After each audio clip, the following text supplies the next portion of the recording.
Bien, para iniciar otra parte fundamental del desarrollo estadístico es importante ver las tablas de frecuencia. Antes de desarrollar las tablas de frecuencia debemos realizar el análisis preliminar de datos. ¿En qué consiste el análisis preliminar de datos? Es identificar claramente los datos que nosotros tenemos y que son objeto de análisis. El primer punto sería identificar población. ¿En qué consiste la identificación de la población? Definir la población y su tamaño. ¿Cómo definimos la población? La definimos como el conjunto de todos los elementos que tienen una característica común. Utilizamos aquí una definición por comprensión. ¿Cómo se definen los conjuntos? Y el tamaño es el número de elementos. Como estamos hablando de todos los elementos, tendremos que identificar ese tamaño. Segundo, vamos a identificar la muestra.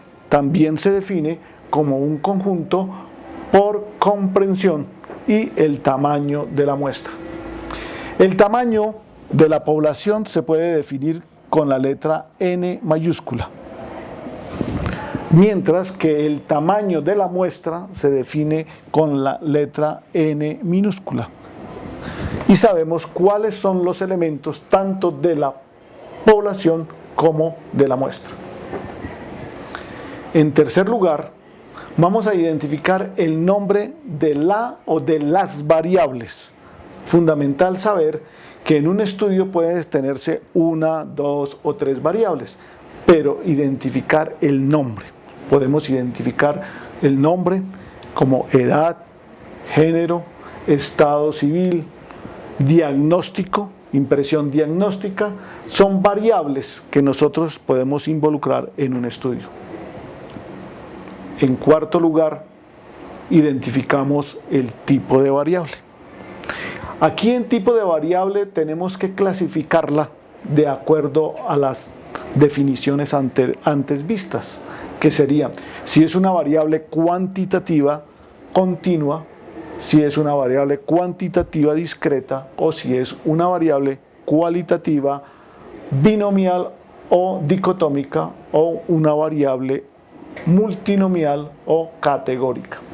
Aquí entramos en la definición de las variables. Podemos agregar también la escala de medida, saber si corresponde a una escala de medida de tipo nominal, ordinal, de intervalo o de razón. En quinto lugar, identificamos los valores de las variables. ¿Cuáles son los valores que toman las variables?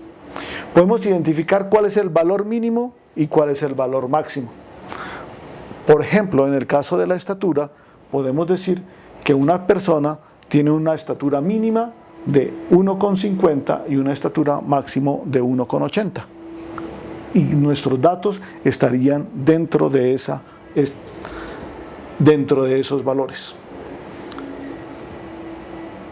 O sencillamente identificar los valores de la variable cuando decimos que tiene 0 hijos, 1 hijo, 2 hijos, 3 hijos, 4 hijos.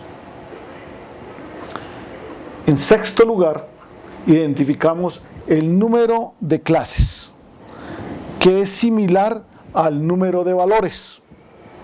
Es decir, si tenemos que el número de hijos está entre 0 y 4, el número de clases será 5. Ese número lo vamos a identificar con las letras K o M, que nos va a indicar el número de clases que tenemos nosotros. Es similar al número de valores.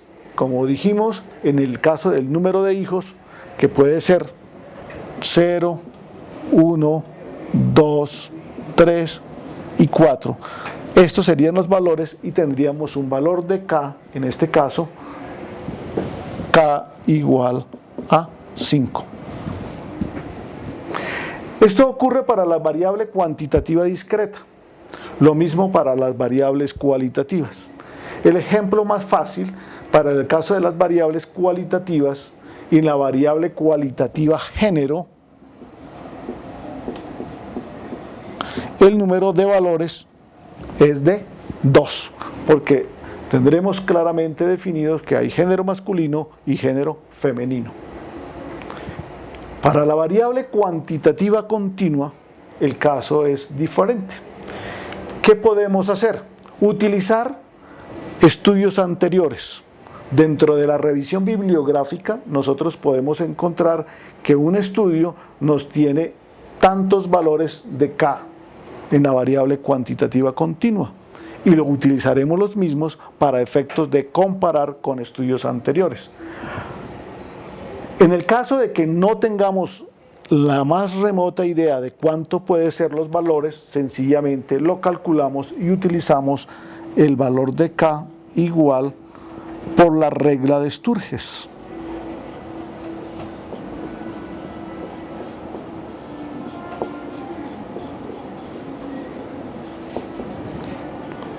La regla de Sturges nos define que el valor de K es igual a 1 más 3.3 logaritmo base 10 de n.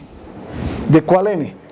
N, el tamaño de la muestra, que fue identificado en el numeral 2. Por eso es importante definirlo allí. N es igual al tamaño de la muestra. Y definimos que este es el valor de K, que sería en este caso el número de intervalos.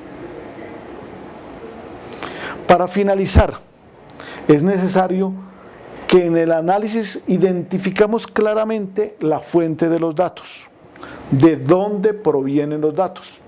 Aquí, ¿qué puede ser? El nombre de una institución, el nombre de una dependencia o de una persona y la fecha en la cual suministraron los datos. Esta fuente es importantísima para garantizar la calidad de los datos, para garantizar que los datos son pertinentes e insesgados, que corresponden a unos datos previamente establecidos, y así hacemos que esta fuente es la responsable de los datos y simplemente quien los trabaja es responsable del análisis y presentación de estos datos.